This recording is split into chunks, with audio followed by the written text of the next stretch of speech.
Ryan Leslie is a singer-songwriter, producer, and now tech entrepreneur. You've done music genres such as R&B, hip hop, pop, soul, and even gospel. Grammy nominated, Harvard graduate. He's worked with some artists such as P. Diddy, Britney Spears, Beyonce, Snoop Dogg, Usher, Fabulous. The list just goes on and on and on. So I think what is also really interesting and how it's relevant here at Google is that he is now a tech entrepreneur and becoming quite well known within the tech space. His recent startup, SuperPhone, was actually just backed by Ben Horowitz, which I'm sure we all are very familiar with. I think it's one of the first times a big popular artist has been backed by a serious tech VC. So that's, congratulations on that. That's very exciting. Thank you. So yeah, we're going to be touching on a few different things here today. I definitely wanted to hear more about kind of what you're doing in the startup space, because I think it's quite disruptive to the music industry. And the music industry, or just the media industry in general, is going through a really big shift because of technology, mainly. Sure. It's something that can be really leveraged by artists, but it's kind of hard to navigate when you have new channels being launched like almost on a daily basis. And I think you're one of the few out there independent artists that actually understands the space and was able to build something to help young and independent artists really take advantage of the space to grow their audience, engage their audience, and monetize their audience. So yeah, maybe I could kind of hand it over to you. We'd love to kind of hear about what you got going on here, maybe hear it directly from yourself. Yeah, for sure. For sure. So, yeah, to talk Superphone, I mean, yeah, it's so interesting and cool to be here actually at Google, right? Because, I remember actually being at Harvard in the late 90s. So I graduated from Harvard in 98 and, just learning about email for the first time. I actually, when I was coming up, I was one of those like super romantics that would actually, have a pen pal.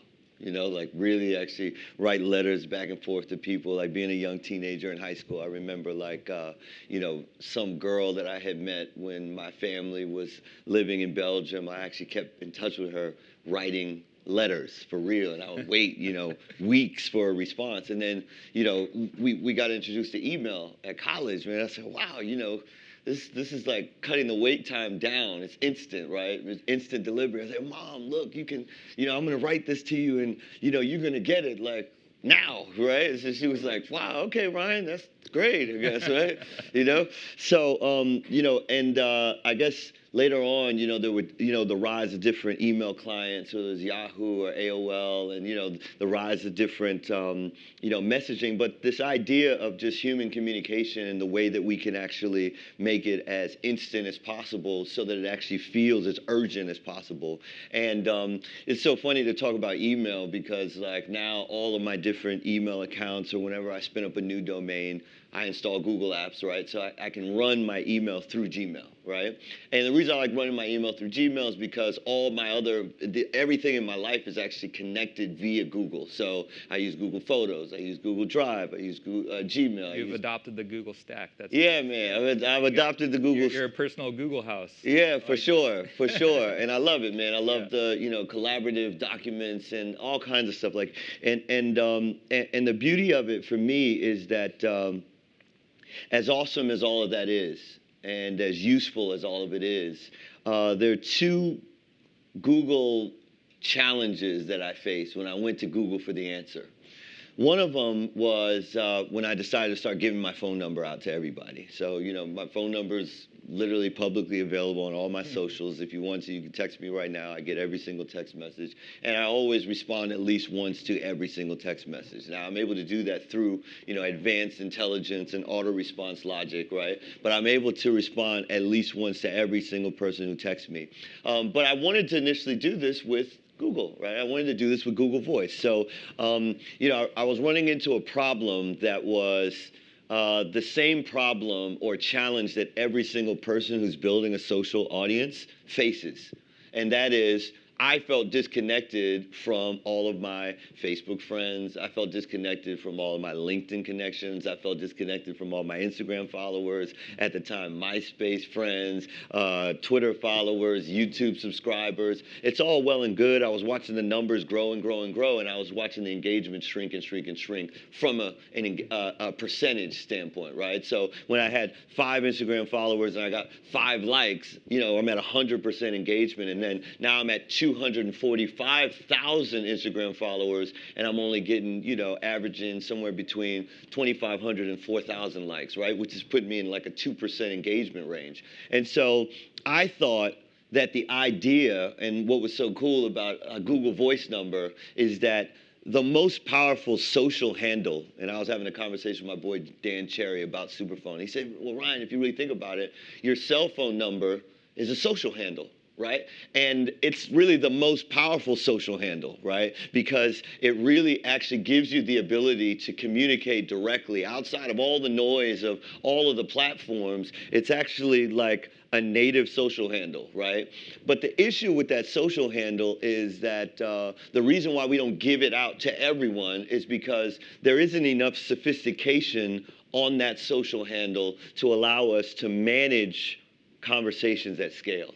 So that's why we let Twitter manage our conversations. That's why we let Facebook, and that's why we let you know, Google Plus, or we let Instagram manage the conversations around our content that we put out. But it still doesn't negate the value and the worth and the incredible power of the cell phone number as a social handle, right? And so I set out to actually be able to give that social handle to everyone, and be able to actually find a way to have a real exchange, or as real of an exchange as possible, over that social handle. And so, like I said, 2 ways that I felt really challenged when I went to Google for an answer. Number 1 was Google Voice. So the first thing about Google Voice, which is awesome, is, hey, I could give a number that wasn't actually my cell phone number, right? And I can do there's certain customization that I can do around, okay, if this person calls, play this voicemail, or if this person calls, let it go through to my cell. And, you know, there's some cool stuff there, but I was actually left to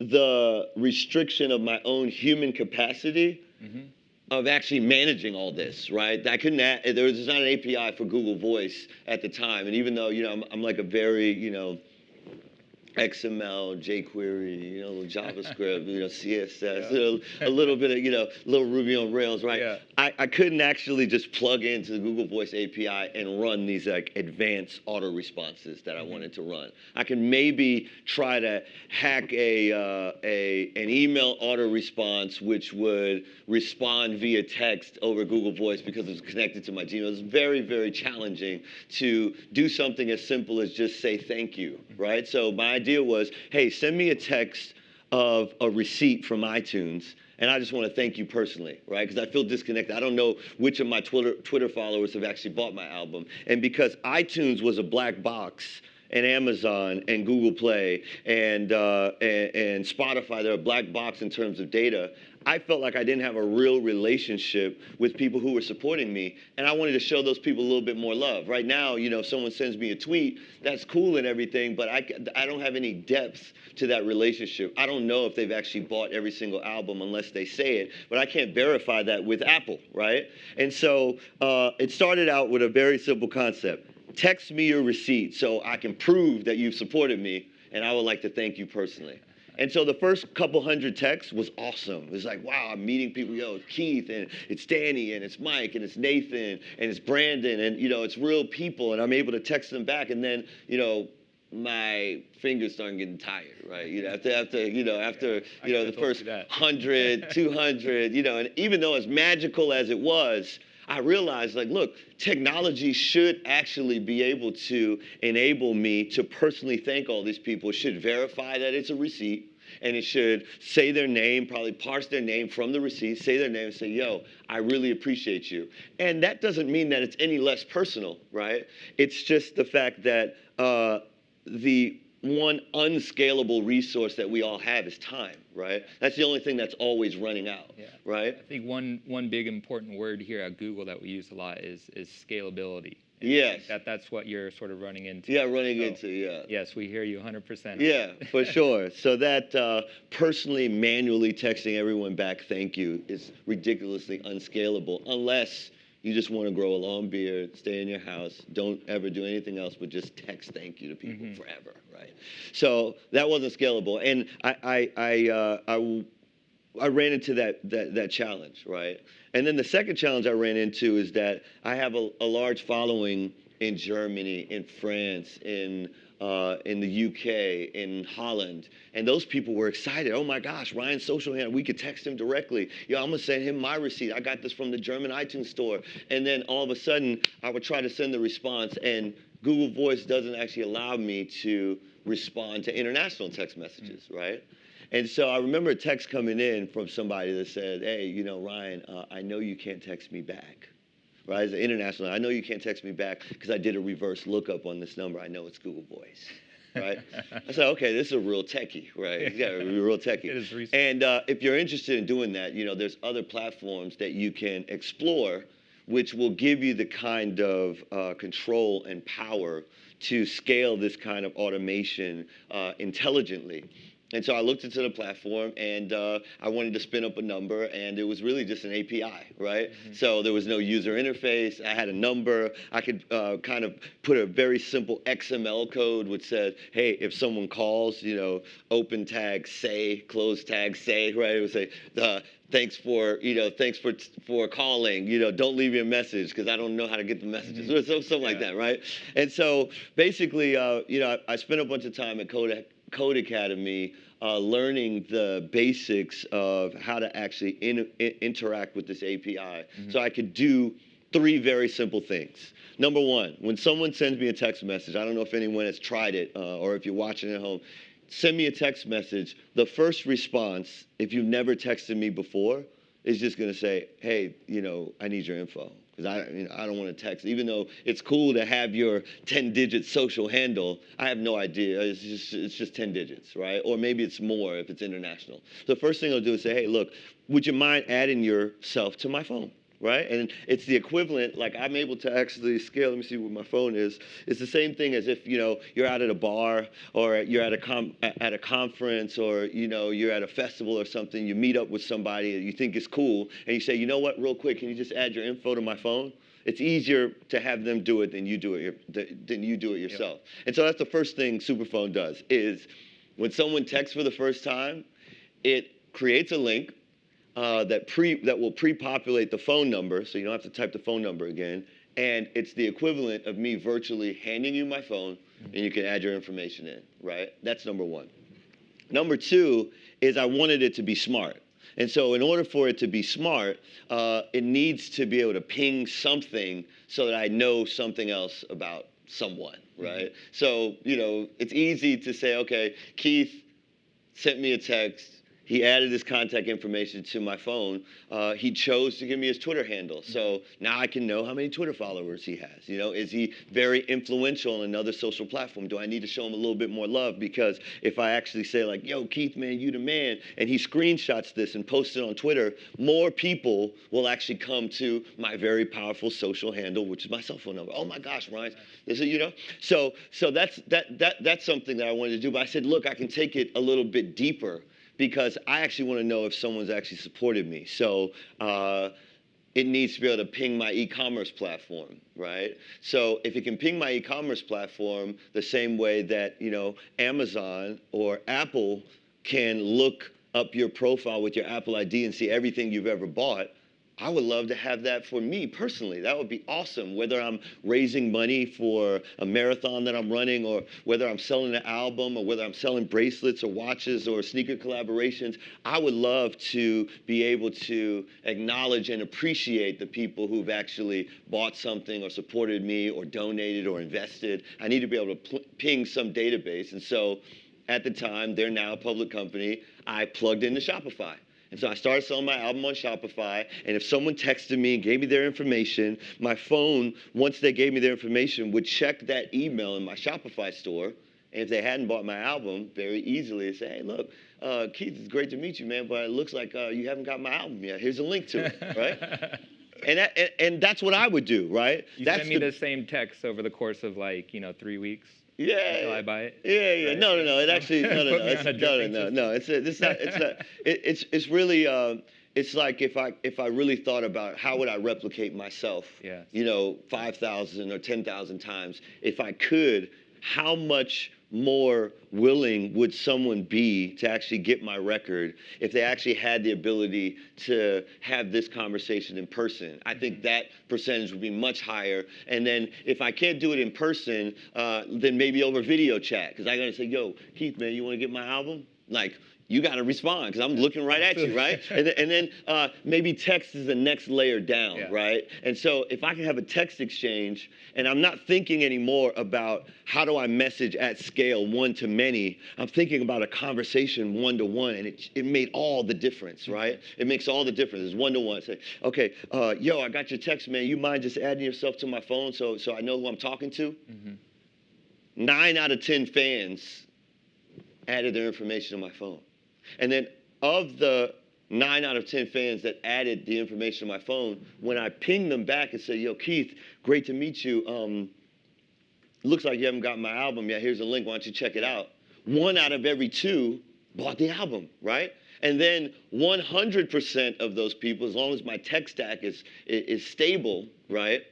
100 of those people who actually bought something from me, they get a thank you text. Say, yo, Keith, I saw you just got my album 5 minutes ago. That's awesome. Thank you so much. And anytime you see me running in the streets, man, let's take a selfie, whatever. And I see you live in New York.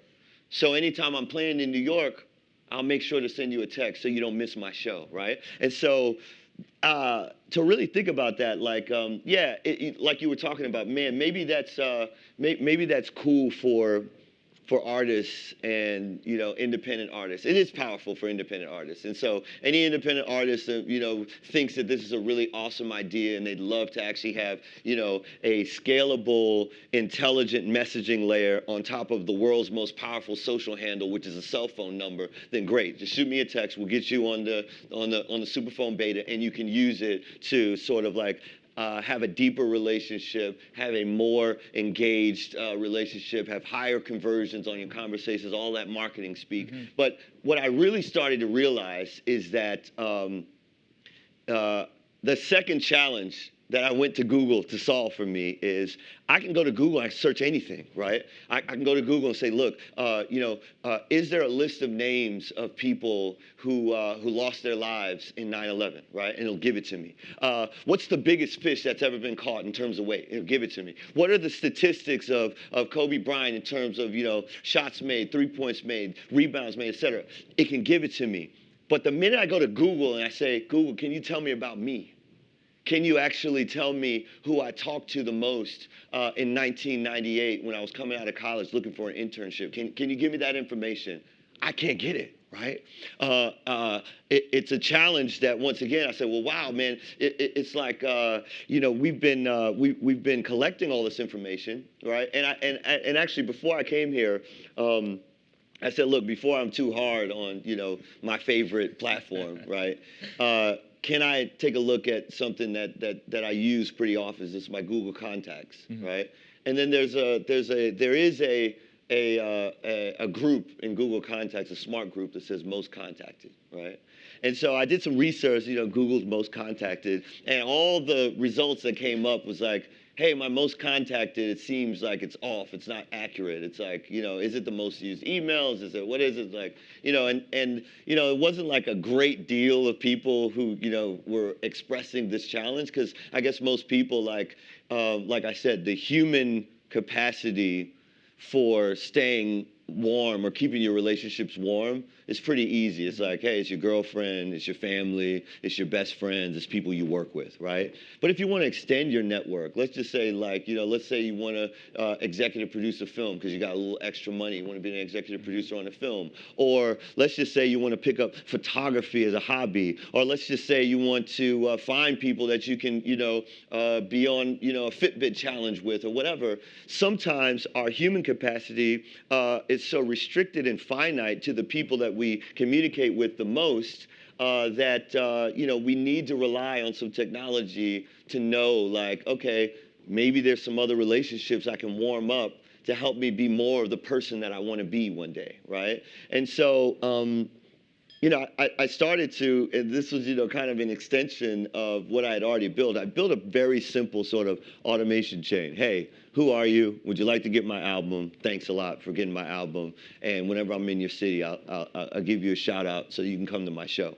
And that was very, very successful. I did, you know, independently of a record company, no manager, no label, no PR, no music videos, just like a little documentary in my album. We did $2 million in gross revenue over SMS. Crazy, right? And I know every single person that participated in that campaign. And even though that's pretty incredible and crazy to me, when you look around at the company, so you know the companies, the stocks that I love, you know, Apple, Google, Amazon, Starbucks, Google, Amazon, Starbucks, Apple, they already know this. Facebook already knows this. Facebook, you know, if Mark really wanted to, he could sit down and say, who are the 850 million people who logged into Facebook today? He could actually literally just, you know, I mean, it would take a minute, but he could actually literally just go through and see who all those people were, right? And I was watching other startups do the same thing, right? There is, you know, when you look at companies like Mixpanel, or you look at companies that give you analytics on your user, you look at companies like Intercom for customer service, they're giving you this kind of deep information about how people are interacting with something you've created. But for whatever reason, that just doesn't exist in music, right? Look, so if I created an app for my music, right, I would know how many people logged in. I would know how much time they spend in the app. I would know what buttons they click. I know what buttons they don't click. I know when they log out. I know how long they stream a song, et cetera, et cetera. And so Spotify's collecting this information. iTunes is collecting this information. Apple, Pandora, all these people are collecting this information. And the artists themselves is still living like Neanderthal, right, in terms of like data. It's like, okay, I got this song. I'm going to just spray it into the universe and pray that someone listens to it, and pray that someone buys it, and pray that, you know, my idea or my cool gimmick to go viral actually gets it widespread enough that the people that actually get it and share it will eventually feel like, oh, okay, you know, I should probably support this, right? And in order to find success in that way, you have to have ridiculous scale. Right, and so when you look at like streaming revenue, or you look at you know, my as a Google partner on YouTube, the revenue that I get from hundreds of thousands of YouTube views per month, it's like, you know, a couple $100, right? And so like, unless you can get to ridiculously massive scale, the little trickling in, and that's even for me because I'm going direct. The little trickling in, it seems like, man, I can't make a living off of this, right? And then it even becomes more challenging if you sign to somebody, because what trickles in is after everybody else takes their cut, right? And so the idea here is that if you think about a phone number as your most powerful social handle, how much different would your life be if you actually did have a phone number on every Instagram follower, so that when you actually saw some photographer's photo that you really liked, you could actually text them and say, yo, my wedding is coming up. Yo, you're so ill. Would you mind shooting me and the love of my life? I would love to be, you know, immortalized in pictures through your creativity. But you know, what I've been finding is that, like, you know, artists and people who are on Instagram, they're scared to communicate with people. It's like not cool to like jump into your contacts, you know, jump into your comment thread per se, right? Unless you have a private profile and you've only got your friends that are commenting. Oh, why would I want to talk to a stranger, right? But the idea here is that two things. One, growing up, two ways that I thought like the American education system failed me, right? Number one is they don't teach financial literacy in schools, right? So you unless your parents or somebody, like my parents were just like, don't even get a credit card, you know, don't borrow from anybody, right?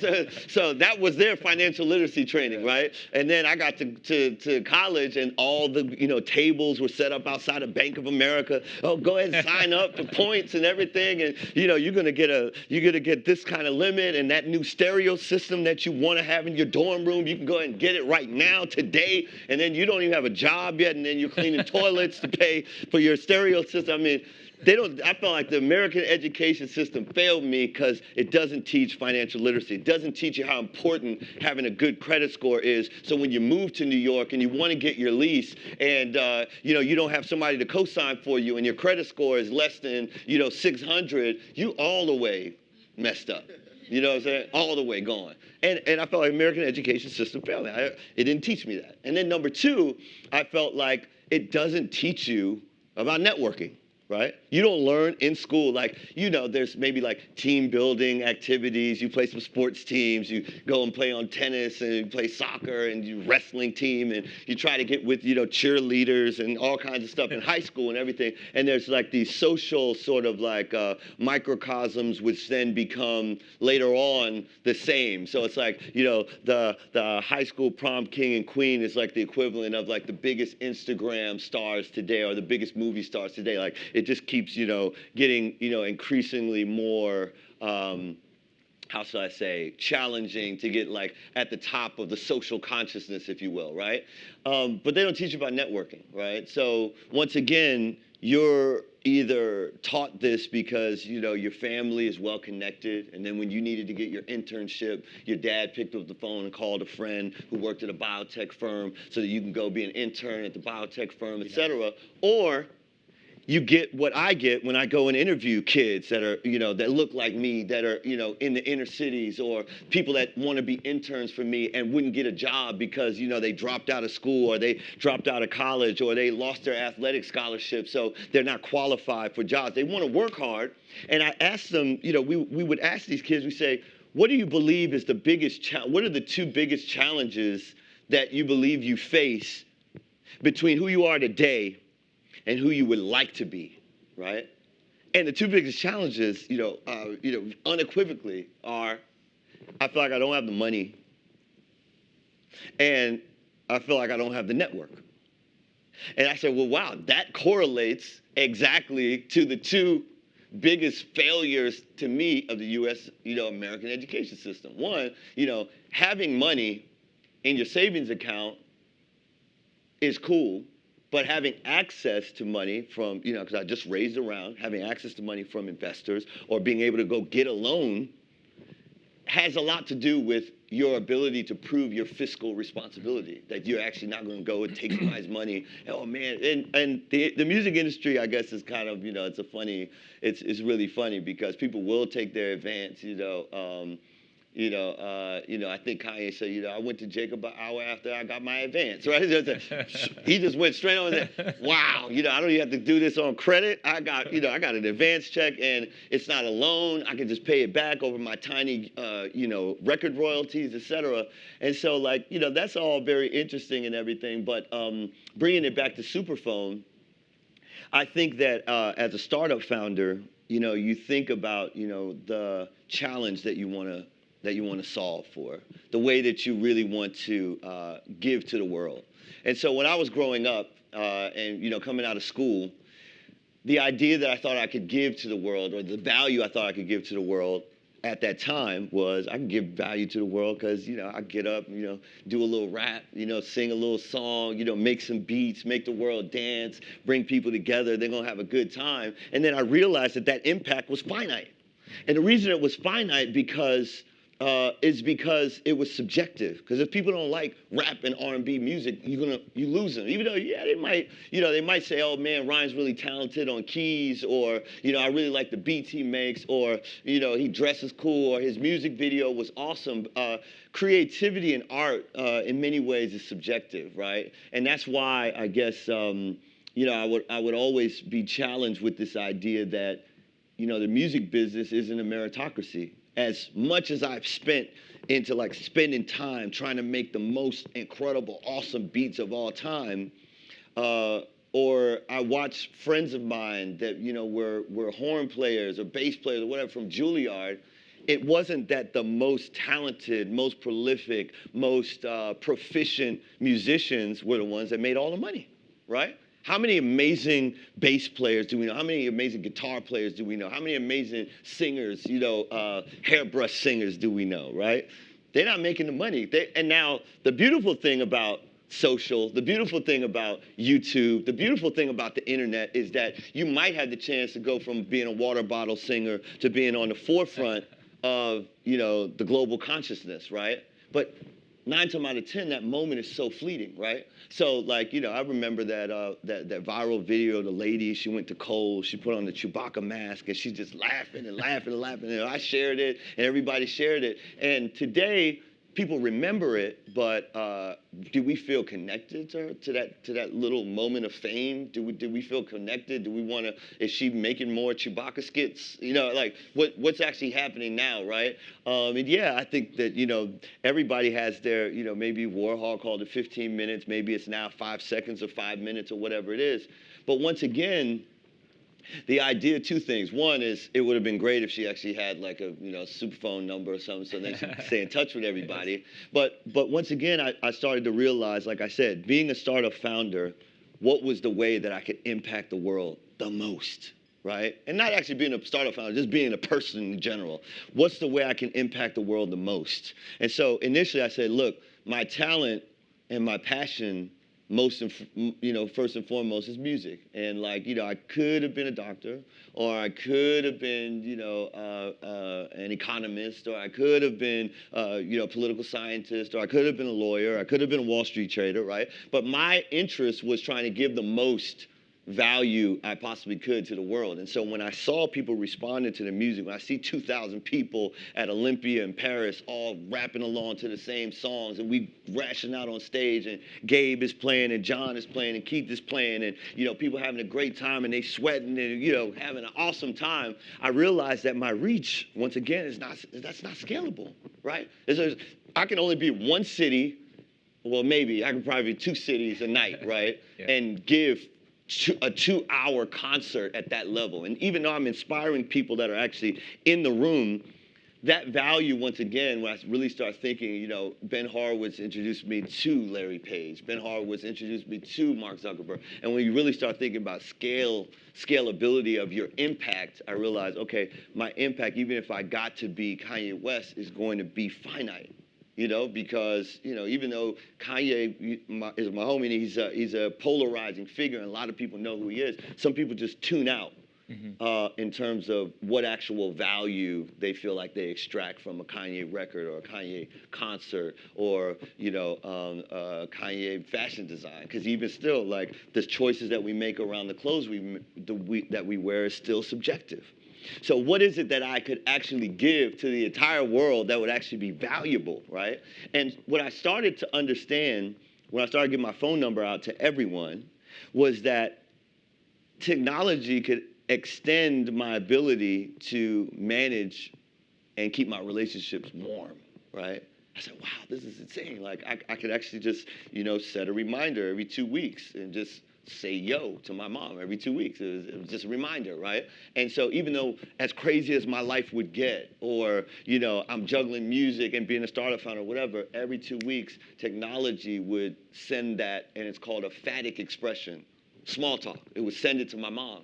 And I wouldn't have to worry about the actual mundane task of going to my phone, navigating to my mom, clicking that, typing yo, and sending it, right? And I wouldn't have to worry about actually, setting a reminder for myself in my Google Calendar to, send a message to my mom. Just, no matter what's going on, send a message. It could actually do it. And that's also kind of polarized. People say, oh, well, that's not personal. The value of that exchange is not the phatic expression. It's not the small talk. It's the initiation of a conversation that's going to be meaty, that's going to inspire you. My mom's going to say, hey, how you doing? I'm praying for you. I see you out here trying to change the world. Keep going. Your father and I were proud of you. The action, that's an action that can be scaled, right? And so I started to realize that SuperPhone, and in the idea of SuperPhone, I could also offer to the world something that's valuable, that's objectively valuable. It's not subjective. It's not, is this valuable or not? It's not like my rap song, do you like it or not? It's not like my, my cool Nike sneakers, do you like them or not? It's not like my Rolex watch or, my Ray-Bans, do you like them or not? Will you pay for them or not? Objectively, there isn't a person that I've talked to, that I've interviewed, that I've run into, that doesn't find value from a warm relationship and won't find value from having more warm relationships in arenas and spheres and verticals and pathways that they would like to go down, right? So if you are a singer and you have attached to your powerful social handle, you have 3,000 people and they're all college and high school kids. And then you're a singer and you only have 4 people attached to your social handle. And those 4 people are Craig Coleman, who's the CEO and chairman of Atlantic Records, and Scooter Braun, and Troy Carter, and Ryan Leslie.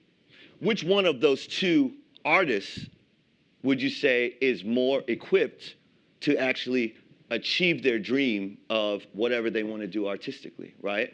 The person with the 3,000 followers or 3,000 phone numbers of college kids and high school kids that think they're cool, or the person that just has 4 or 5 phone numbers and, you know, it's the CEO and chairman of a large record company, a music producer, and 2 great music managers. I would argue that a warm relationship with those 4 people versus a cold relationship with tens of thousands of other people is actually going to trump the person that has all the big relationships or the big audience per se. And so how is it that technology could potentially give you the support for that can actually counteract the restrictions that you have in your own mental capacity, right? Yeah, so this right here, I think it can be used by almost any type of public figure and possibly even brands, right? Mm-hmm. It's a way of looking at SMS that many have looked at social media. Right. It's a traditional channel that's being used in new ways. And again, you're talking about a lot of relevant things to Google, whether you know it or not. You know, Mm-hmm.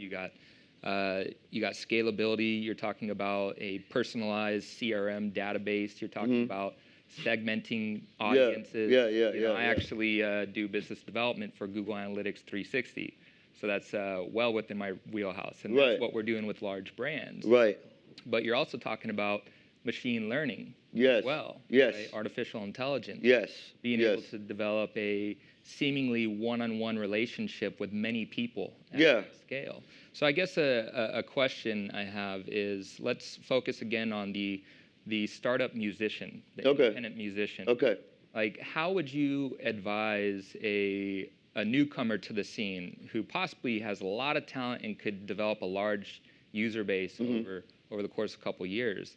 How would you advise them in starting out their mission to become, you know, a star, I guess, in terms of managing their database and managing their audience and so forth? So I would say, and I do these talks, you know, I have done these talks, is that like, first and foremost, you know, to have a warm relationship with someone, got to be a cool value exchange. So you might meet somebody at a bar and, you know, you're talking to them. What's the value exchange? Can you make some money together? Is there a romantic connection? You know, what's the value exchange? Is it just a cool conversation? Do they make you laugh or whatever? And so the beauty of being a musician is that for people that do like the kind of music you make, that value exchange is instant, right? I like this song. I like the way they sing. Cool. You know, you keep singing. I'm gonna be your friend, right? that kind of vibe, right? But what I would say is that a lot of folks, they come to me and they say, Ryan, you know, can you listen to my demo?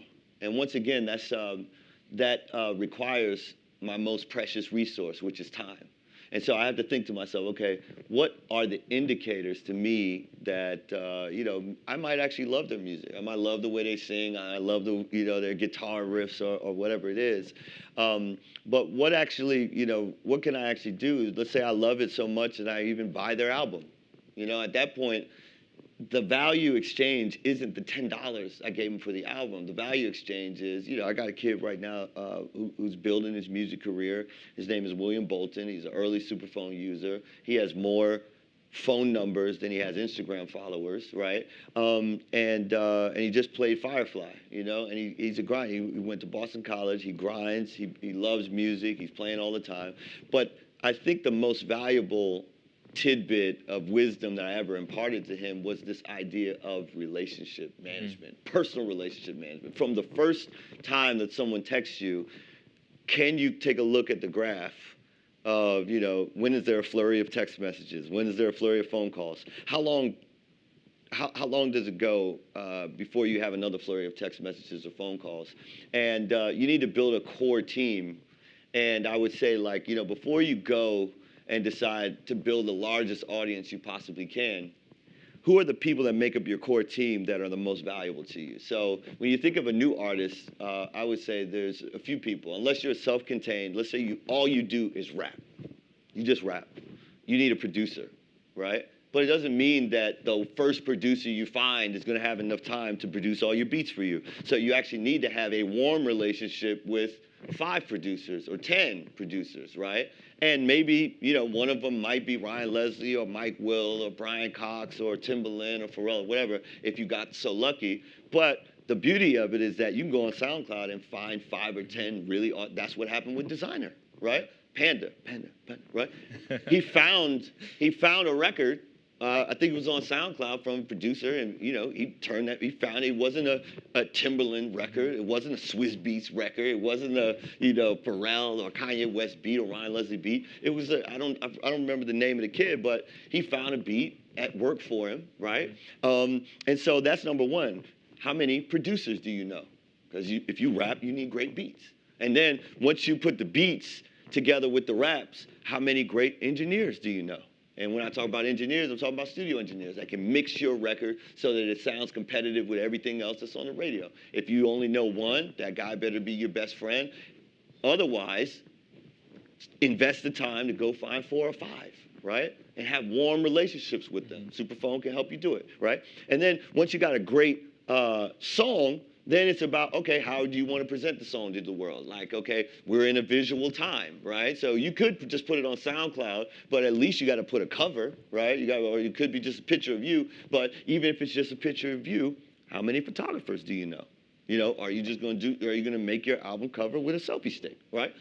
Who knows, right? That might be creative. I don't know. Like, people love indie stuff. Oh, he made his album cover with a selfie stick, whatever that is, But how many photographers do you know beyond yourself who are actually dope that's going to add to your art, right? If you only know one, maybe it's worth going to, reaching out to a few people on Instagram, whatever, finding 4 or 5 and having warm relationships with those photographers, because they might not always be on call when you are, you're at the Googleplex and you get to talk and, oh man, I need somebody to just take a picture and memorialize this moment. If one's not available, it's good to have a warm relationship with 2 or 3, right? And then once you got the photograph and you got the song and you got the producer and everything is looking good, now you got to make a video. How many videographers do you know? Hopefully maybe the photographers are also videographers or editors or and maybe now you want to add some special effects to your video. How many post-production people do you know?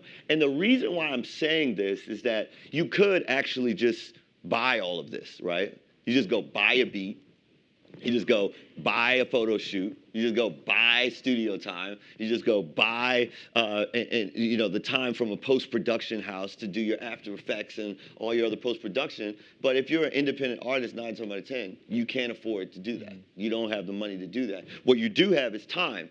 And what time allows you to do, time allows you to build relationship equity. Because that's the beauty of this sort of like pyramid of relationships. The top of the pyramid, the most intimate human interaction is sex, right? The next level of the pyramid is, like a one-on-one studio session or a one-on-one dinner or, yeah. Oh, you see where it's going, right? No, anyway, but speaking to somebody one-on-one where you have their undivided attention, that's the next level, right? And then the next level is maybe a group conversation, right? But then as you get more and more people around, like some people say you can't have dinner with more than 6 people because the conversations break up and then you just have 2 people on one end of the table talking and then people are all you can't actually all, unless you're playing Monopoly or something, how you actually get everybody together all on the same page, focused on the same thing. People have their, in dinner conversations, they have their own little break-off little conversations. Or even if you went with a group of 6 people to Six Flags, and there's plenty of people there, and you can interact with all of them, but you spend the whole day with just your little party of 6, right? So, you know, there's the closest human interaction, then there's one-on-one, in person, then there's group, then there's, you know, larger group interaction. So even right now, you know, if I walked out of this Googleplex today and I got hit by a car, you guys are going to feel it more because you just had a real in-person human interaction with me. And you'll feel it more than if you were just following me on Twitter and you read it, hey, Ryan Leslie got run over by, you know, a yellow cat, right? You'll feel it more because you're like, man, he was just right there in person, right? So those in-person interactions, they require time. It just costs time. And this is time you can't ever get back. Time's the most valuable resource. It's always running out. You will not ever get it back. You can get money back. I could spend $5 on this bottle of water, and then I could go make $5, but the time that I spend making the $5, I can't get it back, right? So that there's a ridiculous finite amount of investment that you can make in these sort of like deep personal interactions. But the beauty of the return on that investment is that people will do stuff for free, right? But it's not really for free because they got to invest their time to do it. But now they feel like there's a value exchange. They feel like it's real. So then, you know, then it goes down to like, okay, I work with some of my engineers over like, you know, phone calls or video chat. So like that's the next level. And then after that, I would say text messaging, right? And when we talk about the strength of the engagement or the strength of the interaction, I'm talking about it because it comes down to the strength of the engagement or interaction is the time of expected response. You know, this is my thesis, the time of expected response. So if I asked you right now, hey, Keith, man, you know, what are you doing after this? You want to get some pizza, right? I'm busy. Yeah. I got some meetings. Yeah, Yeah. But you responded immediately, right? And that's expected because we're sitting right here. If you took 10 minutes to respond, I might call an ambulance, right? Like, man, Keith's just staring at me.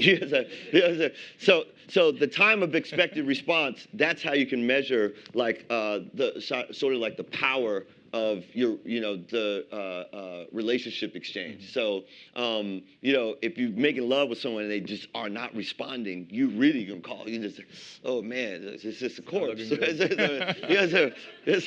What's happening, right? But okay, so it goes from, you know, in person to video. So if there's video chat, and I say, yo, Keith, what are you doing? You still got to respond immediately. On the phone, you still got to respond immediately. But the next layer down, and even though messaging is so powerful, it's not as powerful as a phone call or whatever, because the expected time of response isn't immediate. If I send a text message to Keith and I say, yo, Keith, what are you doing after the Google Talk? You know, you want to have some pizza, and it takes him 10 minutes to respond, we don't think about it. Oh, it was 10 minutes, he must have been busy or whatever. And then it kind of goes down from there, because email, like, I can send emails to people or in-mail, right? And I don't even expect a response sometimes, especially if it's a cold email, right? And then social, maybe even weaker, right? And so for a kid that doesn't have money, the resource that they do have is time.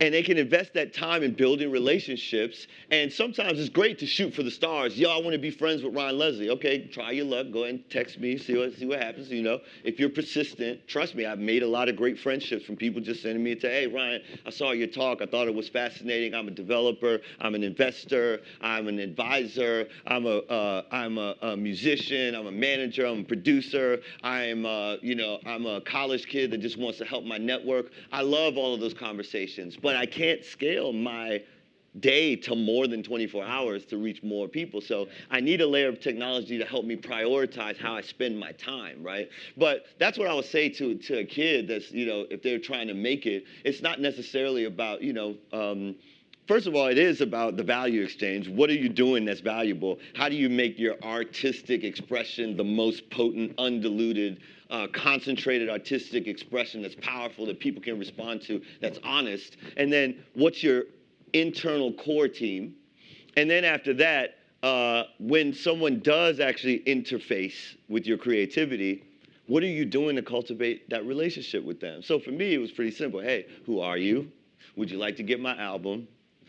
Thank you for getting my album. When I'm playing your city, I'm gonna send you a text, right? And at least I'm able to do that at scale, right? I'm not able to do concerts at scale.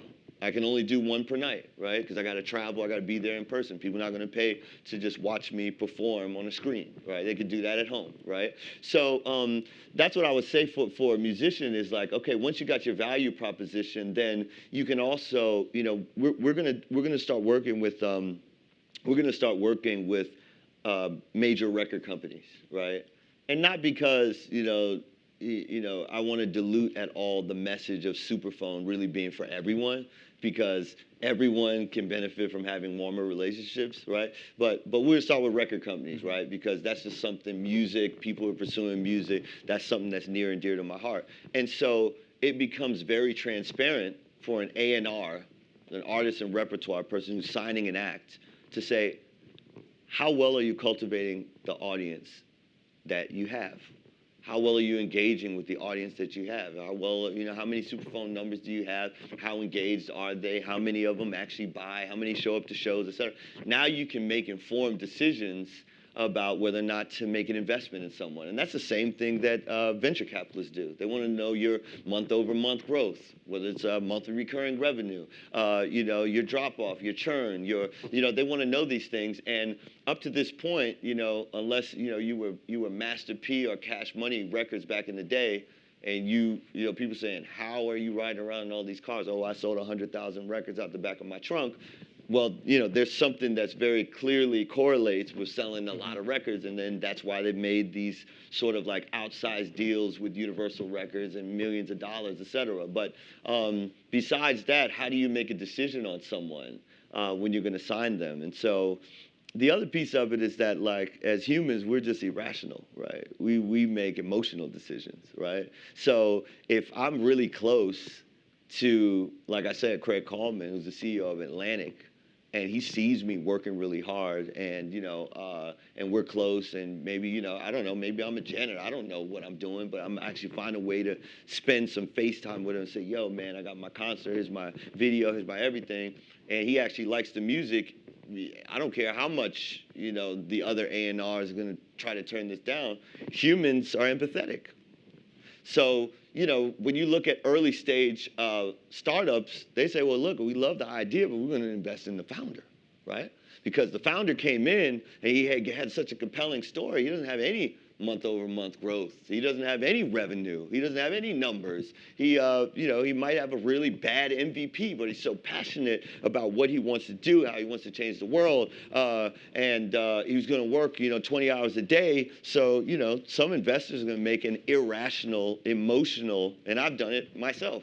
I'll write a check just because, I like the founder. I think they're going to work hard. I think they'll figure it out. They want to be an entrepreneur, and they have the stomach, and they have what it takes to pivot.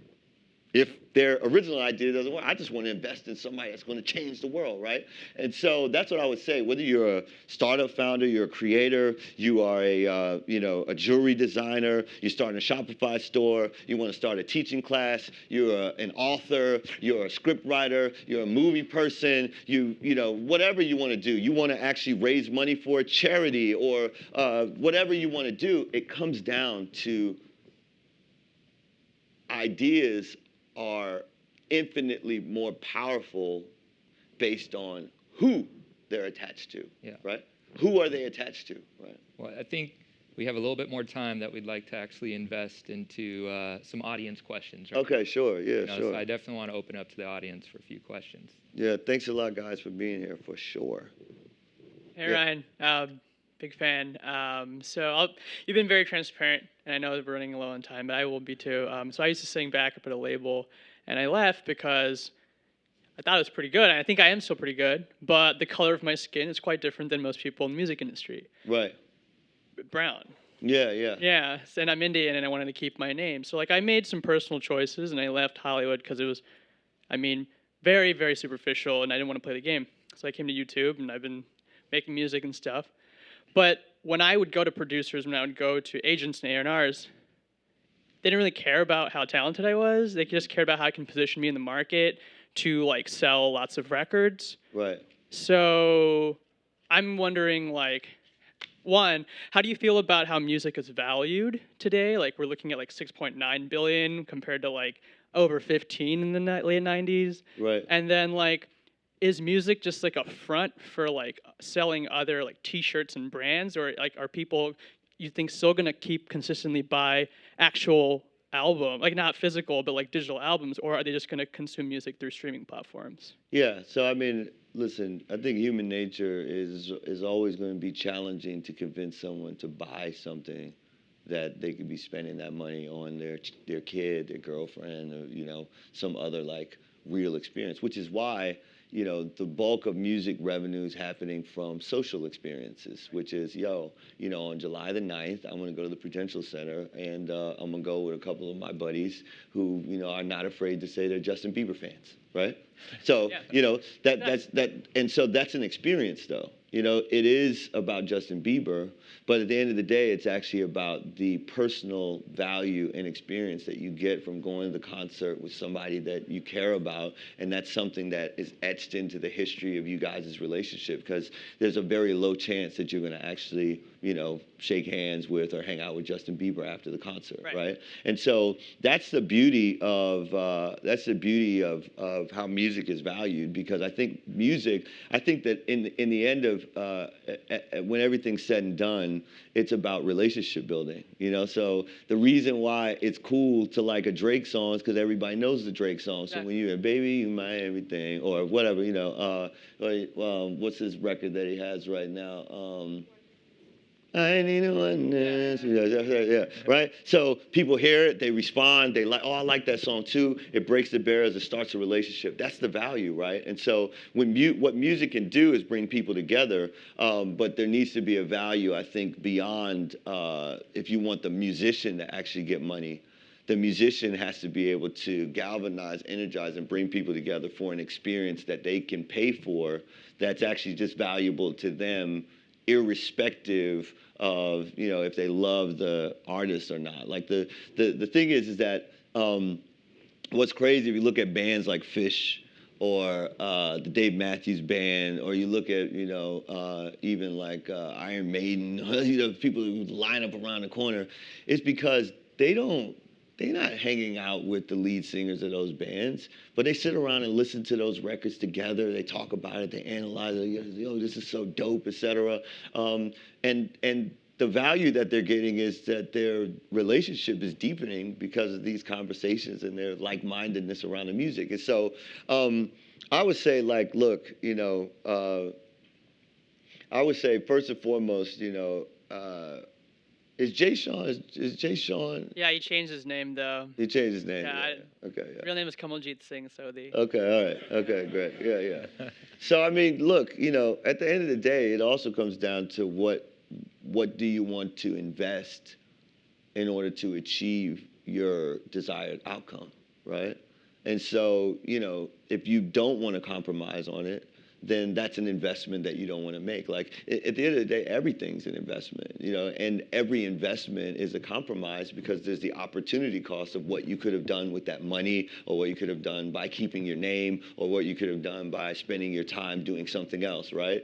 And so it comes down to, what do you want to invest to get what you want out of life? And so I don't know if I'm really answering your questions All good. at all, but I would say that, look, I'll text you, don't worry. Yeah, send me a text. Yeah, for sure. We'll continue that conversation. Yeah, great. Thank you so much. Thanks for that question. Yeah. You have a question over here? Yeah. My question is also kind of investment related. Sure. Congrats on the Horowitz fundraising. My question is, was there a moment where they were kind of sold? Was there something that they saw that really sold them and giving you funds? Only because, like, obviously they're as prominent as it gets. So I'm just curious what it was. Yeah. So let me just first be clear that the investment did not come from A16Z. It didn't come from Andreessen Horowitz. It came from Ben Horowitz personally, right? And I would say a couple things, right? Once again, getting back to like how you rank relationships. So the reason why my phone, if you put your information in and you add your Twitter account it will actually rank you higher if you have more Twitter followers, right? Maybe I should get back to you, right? So I have 550,000 Twitter followers. So maybe people are saying, okay, what he's doing already, he's a thought leader, something, people following him. That's number one. But number two, I didn't write a cold email to Ben Horowitz, right? I actually had a very warm introduction. And not only did I have a warm introduction, he set the meeting. And he sat in the meeting during the time where I was talking to Ben about at the time, it was, more like a fan phone, right? And so, and that guy was Tristan Walker. And once again, he was an entrepreneur in residence at Andreessen Horowitz, but he was a fan, and our relationship had been built based on him saying, yo, I saw those, YouTube videos of you creating music. I feel like I have a human connection to you. I'll take 30 minutes to listen to you talk on the phone and rant and rave about how, the music industry, people are, disengaged from their audience. They don't have any data, whatever, and I'm trying to solve it. And I wasn't doing that to sell him on a startup.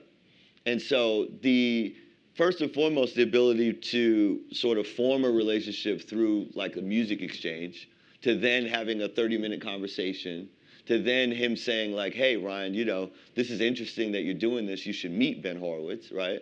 And at the time, I had only built a single tenant, application, single tenant database application. So anyone else who wanted to try SuperPhone at that time would have had to spin up a whole nother app in Heroku, And so the bottom line is that like, I wasn't in there pitching to him and saying like, yo, man, like, I got this idea. We're going to disrupt the music industry. I just said, look, bro, I had a challenge.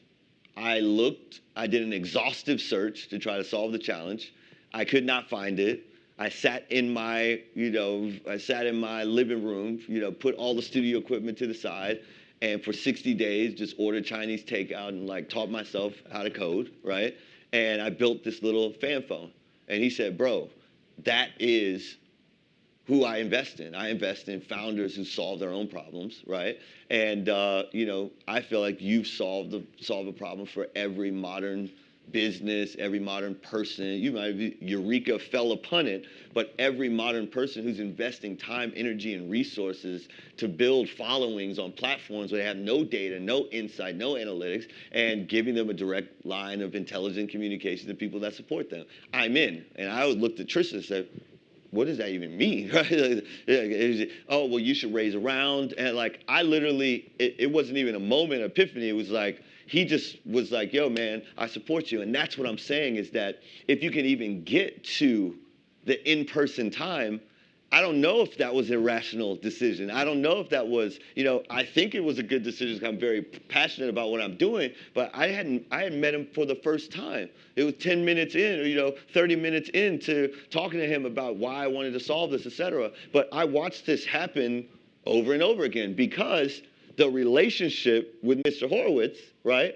When we came back to New York City and we said, oh man, Ben said we need to raise 500. And I went and, my boy, once again, a warm introduction, Eric Torenberg, brought me to a product hunt, brunch where we can all talk about what we're working on. And John Borthwick from BetaWorks happened to be at that brunch, say, hey, Ryan, I like what you're talking about. You got 45 minutes after this meeting.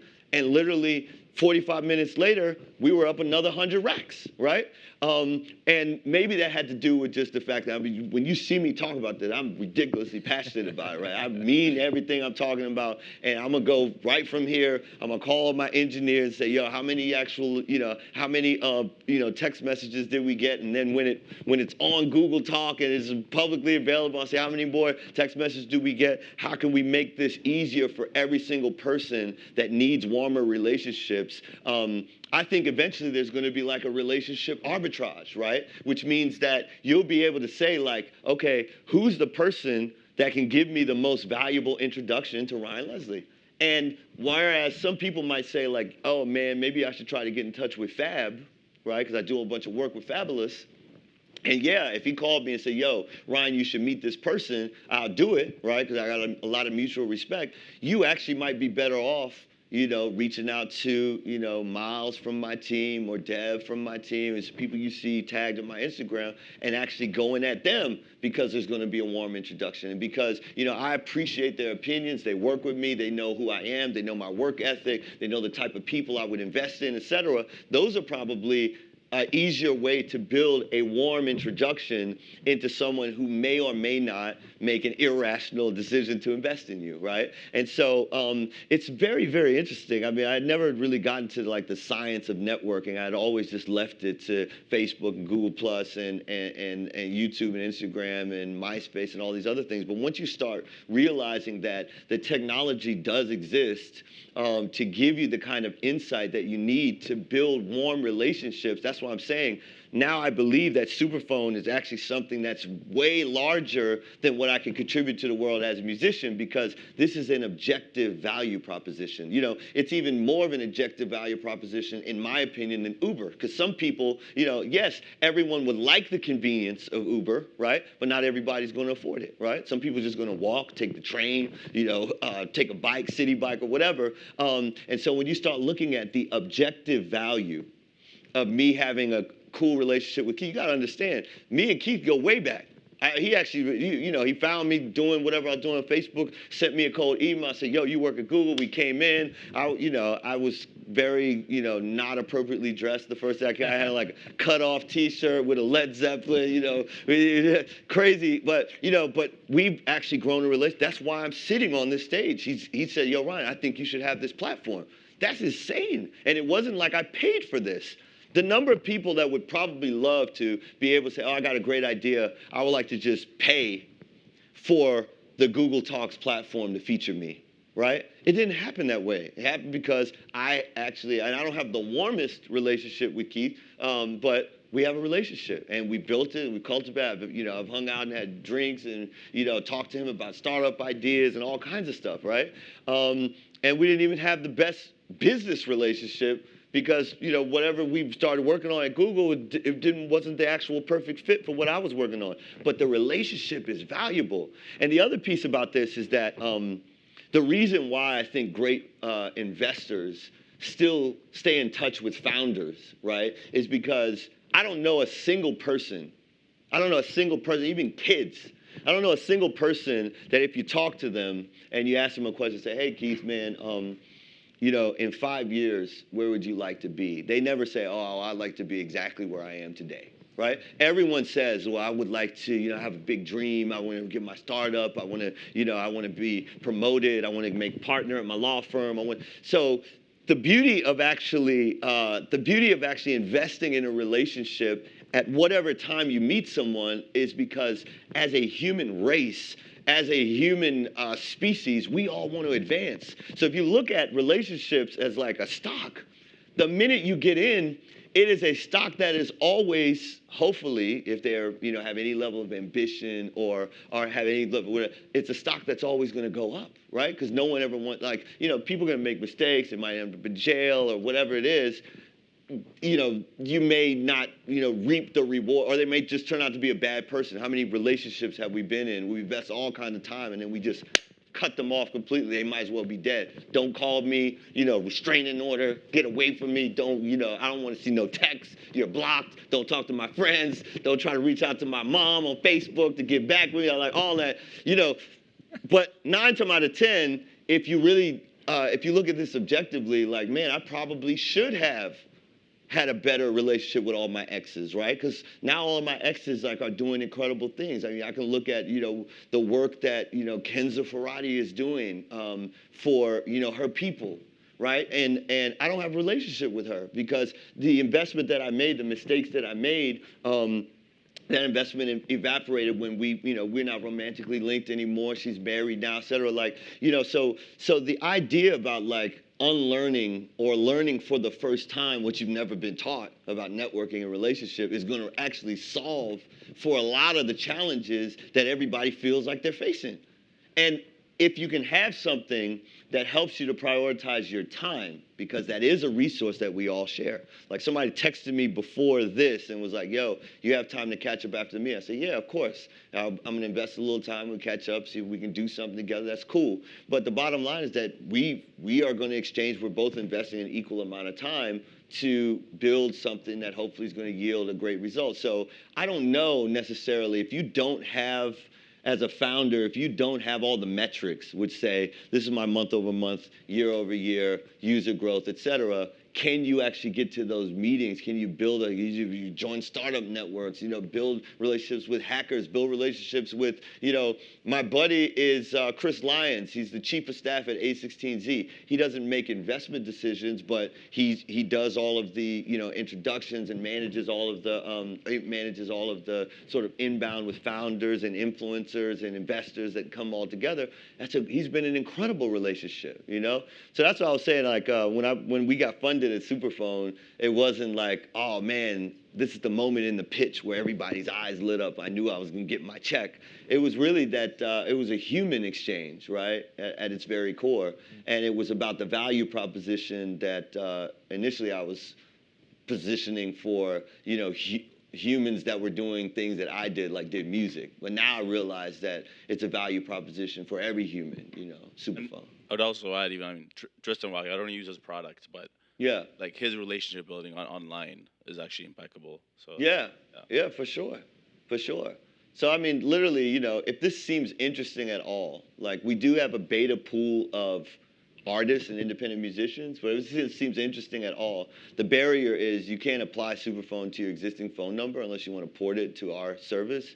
But you can spin up like a networking number, and I guarantee, like, we'll catch up, we'll do some research, we'll, try to figure out if it actually enhances and enriches your life and enriches your relationship. We're building those kinds of metrics. It's like a Fitbit for your relationships, right? You can finally count your texts, count your phone calls. How long, when you do make a phone call with Keith, how long does he stay on the phone? How long does it take for somebody to respond to you? What's the time gap between flurries of conversation? And then we're building an algorithm to give you an index to your relationship. So every week you can just look in and see, like, hey, I want to be more of a family person.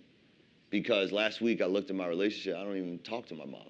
I thought I was a family person. I don't even talk to her. Because who you're talking to is who you are, right? Besides the self-development that you're doing, like working out in the gym alone or whatever, the rest of your life is how you're dealing with people.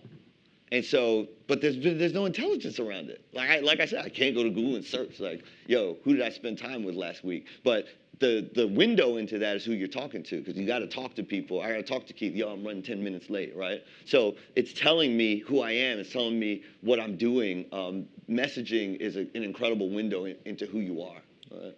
So I think that's a great message to end on. So yeah, thank you very much for stopping by. Thank you guys so much for having me. Yeah. And send me a text. Yeah. Right. All right. I think that's it. Thanks so much, man. Yes. Appreciate it. Thanks again, man.